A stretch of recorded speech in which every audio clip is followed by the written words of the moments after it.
Oke, Assalamualaikum warahmatullahi wabarakatuh. Selamat pagi teman-teman. Di sini saya akan menjelaskan tentang rangkuman komprehensif kajian semantik. Kajian ini berasal dari 10 PPT yang telah diajarkan di kelas kami waktu pembelajaran aktif di kampus. Tanpa berlama-lama, izinkan saya menjelaskan pada materi pertama.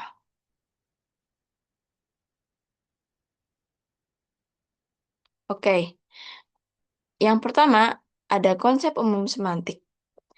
Di sini, semantik berasal dari bahasa Yunani kuno, yaitu sema yang berarti tanda atau lambang dan semaino yang menandai atau melambangkan. Semantik secara definitif adalah ilmu linguistik murni yang mengkaji hubungan sistematis pada makna bahasa. Kutipan ini dipopulerkan pertama kali dalam dunia modern oleh Michel Brill di Prancis abad sekian melalui bukunya Essai de Semantique. Selanjutnya ada sistem atau tanda yang berarti Saussure. Ferdinand de Saussure membagi tanda menjadi dua entitas integral yang tidak terpisahkan, yang diantaranya signifian yaitu penanda yang berbentuk fisik, wujud bunyi atau lambang visual bahasa, dan yang kedua ada signifi, yakni konsep mental, gagasan atau arti yang melekat bentuk bunyi tersebut. Relasi bentuk-bentuk makna bersifat konvensial. Opini ini disetujui oleh Plato tentang kaitan logis, sedangkan Aristoteles menekankan kearbitretan hubungan. Selanjutnya, eh kita lihat sejarah kajian semantik. Di sini ada fase prasejarah, fase pertumbuhan, fase perkembangan, dan fase teori modern.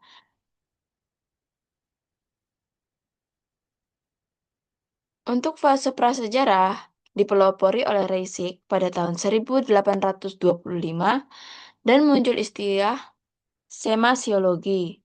Aristoteles mendefinisikan kata sebagai unsur otonom yang memuat arti tersendiri. Kata juga sebagai satuan terkecil yang mengandung makna otonom maupun gramatikal. Namun, semantik sempat diterlantarkan oleh aliran strukturis dan behaviorisme karena strukturnya dianggap abstrak dan sulit diamati secara empiris dibandingkan morfologi atau sintaksis. Yang kedua, ada fase pertumbuhan, ditandai karya Michel Brill pada tahun 1883, semantik dipandang murni sebagai ilmu historis diakronis yang mempelajari perubahan makna kosakata. Selanjutnya, ada fase perkembangan. Fase ini dikembangkan oleh Gustav Stern pada tahun 1931 yang mengkaji makna secara empiris. Saussure mengenalkan pendekatan deskriptif sinkronis yang sistematif. Dan yang pada fase terakhir yaitu fase modern. Fase ini dipopulerkan oleh Hockett, Bloomfield, dan Noam Chomsky yang menyatukan komponen semantik dalam struktur kata bahasa yang generatif dan kompleks. Selanjutnya ada klasifikasi jenis makna. Di sini ada beberapa kategori, yakni leksikal dengan gramatikal, denotatif versus konotatif, luas dan sempit, dan terakhir struktural dan reksional. Tentang konsep leksikal dan gramatikal, yakni makna asik kamus dan makna yang terbentuk akibat proses tata bahasa. Contohnya, yakni lari. Lari adalah aktivitas menggerakkan kaki cepat dengan berlari. Berlari ini melakukan aktivitas lari. Yang kedua, ada denotatif dan konotatif. Penjelasan tentang denotatif dan konotatif, yakni makna lugas, objektif, tanpa tasbiran tambahan, dan konotatif, yakni makna yang membuat nilai rasa atau asosiasi sosiopsikologis. Contoh penggunaannya, bunga melati. Bunga melati adalah bagian tumbuhan dengan bunga desa. Bunga desa adalah gadis cantik yang menjadi pujaan masyarakat desa pada desa tersebut. Dan selanjutnya ada luas dan sempit. Makna yang mengalami pelonggaran atau perluasan cakupan makna dengan makna yang mengerucut lebih spesifik. Nah, di sini contohnya adalah ibu, semua wanita yang dihormati para anaknya. Dan sarjana, yakni gelar lulusan pendidikan tingkat strata satu. Maaf teman-teman, di sini ada kesalahan penggunaan konteks. Jadi, eh pada dulu sempat dijelaskan oleh dosen saya itu kalau orang yang pintar pada saat itu disebut cendekiawan. Sedangkan pada sekarang, orang yang disebut pintar itu adalah sarjana karena memiliki gelar lulusan pendidikan pada tingkat strata satu. Oke, yang selanjutnya ada struktural dan rasional. Dengan penjelasan makna yang lahir karena keterkaitan relasi kata dalam struktur kepadaan yang padu. Contoh kontekstualnya adalah sinonim, yaitu pintar dan pandai, yang terus antonim, hidup dan mati, hiponim, melati, bagian dari bunga, dan bunga desa tadi. Selanjutnya ada konsep umum makna. Di sini ada segitiga makna yang dipopulerkan oleh Ogden dan Richard, yakni proses pemaknaan yang dijembatani oleh model konseptual segitiga yang terdiri dari simbol, thought, and reference.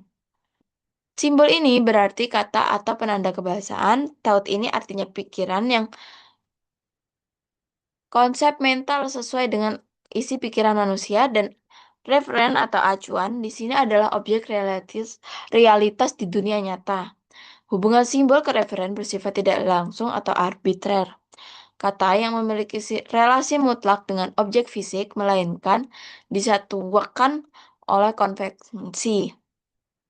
4 aspek pembentuk makna yakni pengertian, perasaan, nada, dan tujuan. Pengertian ini memberikan muatan informasi dasar atau kognitif, dan untuk perasaan memberikan emosi atau nilai rasa dari penutur. Sedangkan nada, sikap penutur terhadap lawan bicara, formal atau akrab, kita lihat dari nadanya. Dan tujuan, ini target efek sosiolinguistik atau maksud yang tersirat dalam teks. Selanjutnya ada PPT 5, yakni penerapan semantik mikro dan makro. Ranah kebahasaan mikro, yakni subsistem subsistem internal bahasa yang mencakup fonologi, morfologi, sintaksis, dan wacana. Di sini mempelajari banyak perubahan fonem, imbuhan reduplikasi, perubahan tata urutan sintaksis, dan makna kohesif dan koheren dalam kesatuan teks.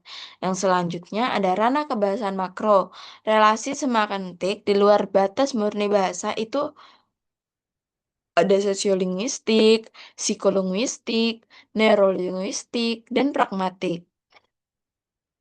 Selanjutnya ada 3 jenis teori kajian semantik. Yang pertama ada aliran jenis behaviorisme, deskriptif leksikal, gramatikal dan generatif, historis dan logika. Pada prinsip dasar behaviorisme, makna ini dipahami melalui proses empiris terhadap stimulus dan eksternal. Deskriptif dan leksikal mendeskripsikan pemakaian aktual saat ini tanpa kaidah yang benar atau kaidah yang salah. Sedangkan gramatikal generatif mengkaji makna yang lahir dari proses gramatikal dan struktur dalam kalimat. Yang selanjutnya menyelidiki etimologi dan perubahan masa lalu ketika kebenaran ini logis dan proposisi. Ilustrasi kasus behaviorisme ini memahami kata panas karena trauma memegang benda bersuhu tinggi. Ilustrasi kasus deskripsi dan leksikal ini kata viral yang bergeser makna menjadi tren meluas di dunia digital. Dan gramatikal generatif ini menganalisis kalimat aktif dan pasif, tikus dimakan kucing atau kucing dimakan tikus, yang bermakna sama saja.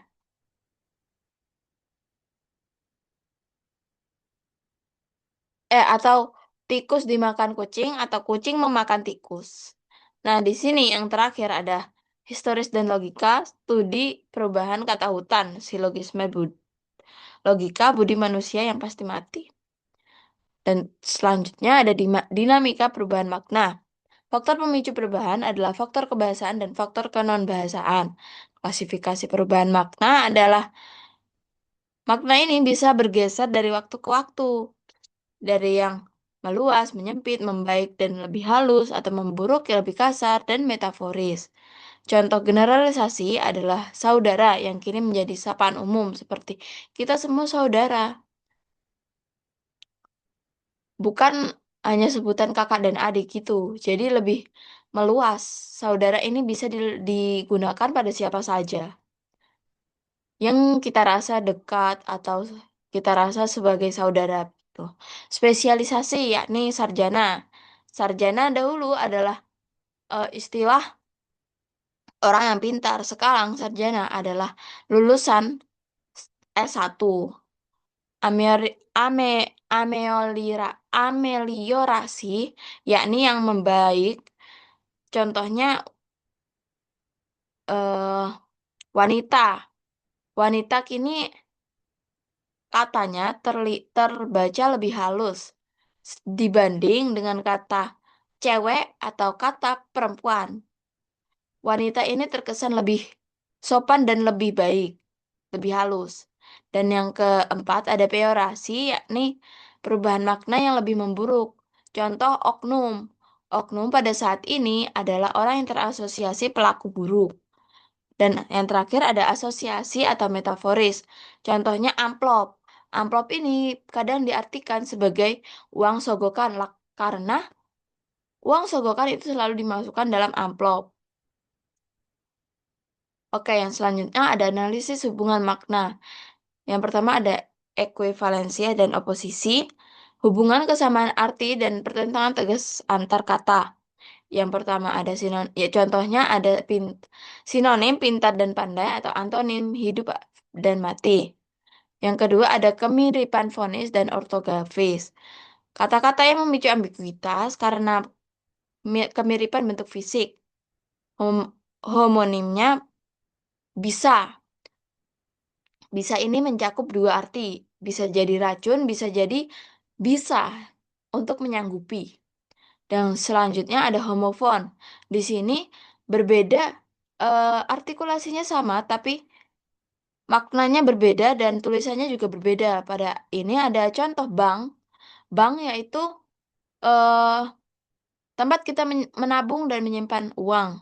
Sedangkan yang satunya bank memakai G itu adalah sapaan untuk kakak laki-laki. Di sini yang terakhir ada homogaf, yakni apel dan apel. Apel adalah buah, sedangkan apel adalah upacara.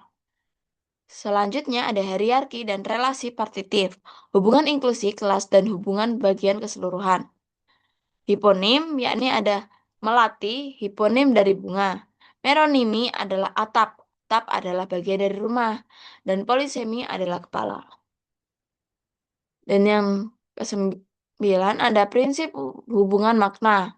Yang pertama ada prinsip inklusi, yakni satu konsep secara hierarkis mencakup konsep lain bahwanya secara mutlak.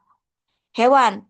Hewan ini mencakup burung, ular, semut, kucing, anjing, bebek, kecoa. Itu adalah inklusi ya, nih, ya teman-teman. Jadi inklusi dari hewan adalah semua kata yang mencakup dari kata hewan tersebut. Yang kedua ada prinsip komplementer, yakni dua konsep yang menegaskan secara mutlak dan tidak memuat irisan tengah, yakni hidup dan mati, benar atau salah. Yang kedua ada bersinggungan, dua konsep yang berbeda namun beririsan pada titik tertentu karena kemiripan fungsi dan sifat. Di sini ada sendok dan garpu dan bisa jadi sabun dan sampo, baju dan celana, gitu teman-teman. Dan di sini yang terakhir ada prinsip tumpang tindih. Kedua kata memiliki daerah keseralasan makna yang sangat besar tapi tidak identik dan 100% sama. yakni ada pintar dan cerdas. Pintar dan cerdas ini sama-sama dipandang baik, teman-teman, tapi maknanya itu berbeda ya. Dari pintar dan cerdas itu secara makna juga sudah berbeda, tapi mereka tetap bertumpang tindih dan memiliki keselarasan. Contoh lain yakni itu cepat dan lekas. Eh, Lelet dan lambat itu juga termasuk tumpang tindih ya teman-teman. Dan yang terakhir ada medan makna. Sekelompok kata yang saling terikat secara semantik dalam ranah budaya masyarakat dibedakan dalam dua dimensi relasi. Yang pertama ada paradigmatik, yakni kata-kata dalam satu medan yang dapat menggantikan tempat, yakni contohnya mobil, motor, kereta dalam kategori kendaraan. Dan sintakmatik, yakni hubungan ketergantungan asosiatif kata yang muncul berdekatan, yaitu contohnya mobil itu bersanding dengan kata bensin, supir, dan jalan. Jadi, satu kata yang menjadi hubungan ketergantungan asosiatif. Yang selanjutnya ada analisis komponen dan kompensial analisis. Membedah menyusun makna terkecil menggunakan lambang biner positif dan negatif. Katanya pria. Yang plusnya adalah manusia, dewasa, dan jantan. Nah, sedangkan kata di bawahnya adalah gadis. Pria ini diberikan tanda positif karena benar pria itu adalah manusia, pria itu adalah orang dewasa, dan pria itu berkelamin jantan. Sedangkan pada kata kedua ada gadis. Gadis adalah manusia, gadis itu belum dewasa karena gadis ini masih remaja. Dan gadis memiliki eh, jenis kelamin betina. Jadi, lambang binernya adalah negatif untuk kedua opsi yang tidak selaras dengan kata gadis tadi. Baik, teman-teman, sudah selesai presentasi dari saya. Wassalamualaikum warahmatullahi wabarakatuh.